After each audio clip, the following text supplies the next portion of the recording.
జనసేన అధినేత ఆంధ్రప్రదేశ్ రాష్ట్ర ఉప ముఖ్యమంత్రి పవన్ కళ్యాణ్ గారు ఆంధ్రప్రదేశ్ అభివృద్ధి అనే నినాదంతో దూసుకెళ్తున్న విషయం తెలిసిందే.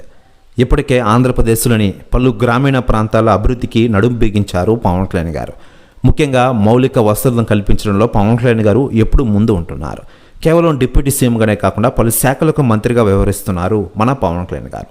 ఇకేదిలా ఉండగా ఆంధ్రప్రదేశ్లోని పలు ప్రాంతాలైన పర్యటిస్తూ అభివృద్ధి కార్యక్రమాలను దగ్గరుండి చూస్తున్న విషయం విదితమే. ఇక లేటెస్ట్గా అందుతున్న సమాచారం ప్రకారం అడవి తల్లి బాట కార్యక్రమాన్ని అల్లూరు జిల్లాలో ప్రారంభించిన విషయం తెలిసిందే. ముఖ్యంగా అరకు అభివృద్ధికి అందరూ ముందుకు రావాలని పవన్ కళ్యాణ్ గారు కోరిన విషయం విదితమే.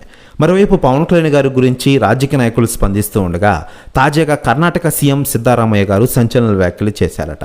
ఆయన మాట్లాడుతూ ఆంధ్రప్రదేశ్ రాష్ట్ర ఉప ముఖ్యమంత్రి మన పవన్ కళ్యాణ్ గారు ఈరోజు ఆంధ్ర రాజకీయాలనే కాకుండా దేశవ్యాప్త రాజకీయాలు కూడా బాగా రాణిస్తూ ఉన్నారు.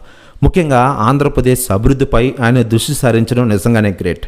ఈరోజు ఆయన పర్యటనిస్తున్న తీరు గురించి నేను ప్రత్యేకంగా చెప్పనక్కర్లేదు అంటూ సంచలన వ్యాఖ్యలు చేశారట కర్ణాటక సీఎం సిద్ధరామయ్య గారు. ప్రశ్న వ్యాఖ్యలు వైరల్ అవుతున్నాయి టోటల్ ఆంధ్రప్రదేశ్ రాష్ట్ర రాజకీయాల్లో.